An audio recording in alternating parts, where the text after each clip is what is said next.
Investment जो हम सबको कहते हैं कि एक लॉन्ग टर्म गेम है, राइट? आप 5, 10, 20 साल इन्वेस्ट करो तब वेल्थ क्रिएशन होती है। तो आप ये 3-4% छोड़ नहीं सकते हो। एफडी और ये जो डायरेक्ट बॉन्ड की आप बात कर रहे हैं, उसमें क्या रिस्क वाइज क्या डिफरेंस है?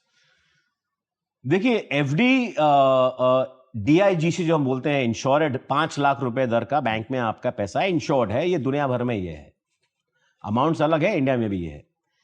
एफडी में क्या है, मुझे थोड़ी इनफ्लेक्सिबिलिटी लगती है कि एक तो बहुत ज्यादा मैच्योरिटी की नहीं मिलती है आपको, 3-6 महीना 12 महीने का पैसा करना है तो करो, और ज्यादा मैच्योरिटी की यील्ड रिटर्न नहीं मिलते, सब जगह नहीं मिलते हैं। दूसरा, यूजुअली ब्रेकअप में पेनल्टीज वगैरह भी होती है, राइट?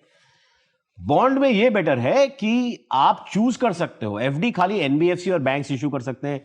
बॉन्ड आज बड़ी बड़ी कंपनियां जो एनबीएफसी फाइनेंस नहीं है, तो आपका कॉन्सेंट्रेशन रिस्क नहीं है। आप मैच कर सकते हो, मुझे मंथली इनकम चाहिए, मुझे क्वार्टरली इनकम चाहिए, मुझे 3 साल का चाहिए, मुझे 1 साल का चाहिए। लैडरिंग मतलब अलग अलग स्ट्रैटेजी के थ्रू अपना कैश फ्लो मैनेजमेंट कर सकते हो और बेच सकते हो आप बॉन्ड को। तो वो फ्लेक्सिबिलिटी मिलती है आपको बॉन्ड द्वारा। ऑब्वियसली आपको दिमाग में आपके है कि सेफ्टी कम है, तो बॉन्ड के ये लगता है कि कई बार अगर आप एक सिंगल ए रेटेड मतलब लोअर रेटेड 10-12% का बॉन्ड खरीदो, तो बेचने में कभी कभी आपको 2-3 दिन लग जाते हैं, पर हो जाता है। सो तो कभी कभी इलिक्विडिटी आ सकती है बॉन्ड में, जो आपको लगता है एफडी में तो जाके मैं तुड़वा लेता हूं, चाहे 1% पेनल्टी देनी पड़े। और सबसे बड़ा जो डिफरेंस है कि you can earn more money, right?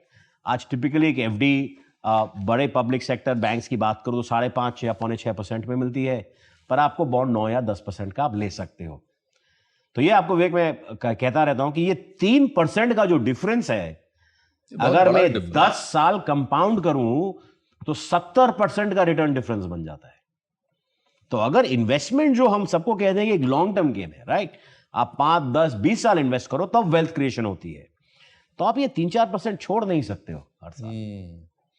और आपने जैसे कहा शुरू में कि लिस्टेड बॉन्ड हो, तो उससे ये जो मुझे समझ आया है कि अगर एक 5 ईयर की एफडी है और 5 ईयर का बॉन्ड है और मुझे 2 साल बाद जरूरत पड़ गई और वो लिस्टेड है, तो मैं उसको लिस्टेड मार्केट में बेच के अपने पैसे रिडीम कर सकता आप बिल्कुल कर सकते हैं। एफडी मुझे तोड़नी पड़ेगी, एफडी तोड़नी पड़ेगी और पेनल्टी देनी, पेनल्टी। तो ये भी एक डिफरेंस है। बॉन्ड में चांस कैपिटल गेन्स के भी है, जो एफडी में नहीं है।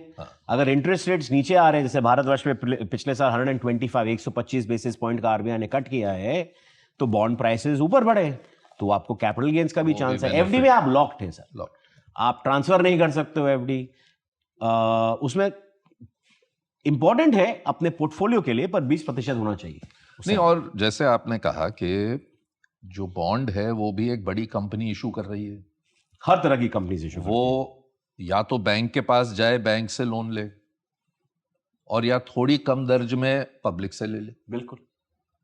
तो अंडरलाइंग तो वही चीज है ना, बैंक भी तो इन्हीं कंपनीज को ही लोन दे रहे हैं। बैंक इन्हीं कंपनीज को लोन दे रहा है। आपके पास बैंक की काउंटर पार्टी रिस्क है, जो आपको बेटर लगती है। देखिए, हर कंपनी चाहती है कि उनका सोर्स ऑफ फंड डाइवर्सिफाई रहे, उनकी आमदनी कहां से पैसा रेज कर रहे हैं, बैंक से कर रहे हैं, कैपिटल मार्केट से कर रहे हैं। तो कंपनीज भी चाहती हैं कि उनको ज्यादा पैसा मिले, और पब्लिक की जो सेविंग्स अटकी हुई हैं लो यील्डिंग एसेट्स में, लो दर्ज की इनकम में, वो हायर दर्ज।